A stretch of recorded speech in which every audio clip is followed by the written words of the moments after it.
Moi aussi, je suis Charlie. Depuis hier, Internet rassemble dans l'émotion, à commencer par les politiques. Messages de deuil, de condoléances aussi, comme sur les comptes Twitter des maires d'Ajaccio et de Bastia. Messages de colère. Mais ce qui frappe, c'est surtout la mobilisation des anonymes, commentaires par dizaines de milliers, beaucoup de dessins aussi. Ici, un prophète Mahomet à bout se pend à un nuage en soupirant « Je n'en peux plus ». Adrien Martinetti est artiste. Hier, il a exécuté cette œuvre, aussitôt publiée sur le web. Donc voilà, l'art de ne pas se taire. On peut voir une Kalachnikov et un stylo. Donc une Kalachnikov, pourquoi? Une Kalachnikov, comme tout le monde le sait, ne s'enraye jamais. Donc elle le dit, et le stylo lui répond lui aussi.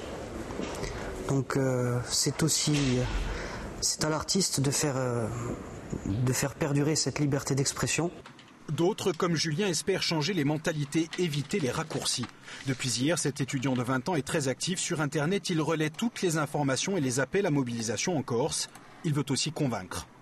Alors, je ne pense pas que j'ai changé le monde, mais je pense que j'ai fait changer d'avis sur beaucoup de personnes qui avaient l'autre image de l'islam. Moi, j'ai tweeté des choses, par exemple sur le imam, etc., qui étaient contre ça. J'espère que ça a changé leur vision des choses. Depuis l'annonce du drame, le trafic sur Internet connaît un véritable pic. Sur cet écran derrière moi, des graphiques, ils illustrent la fréquentation de notre page Facebook. Le 6 avant-hier, veille du drame, 64 000 vues. Depuis les faits, près d'1 million. C'est d'ailleurs d'Internet que sont venus les appels à mobilisation, comme hier soir à Bastia et Ajaccio. Une mobilisation qui n'empêche pas les dérapages, les messages de racisme, de haine, de violence.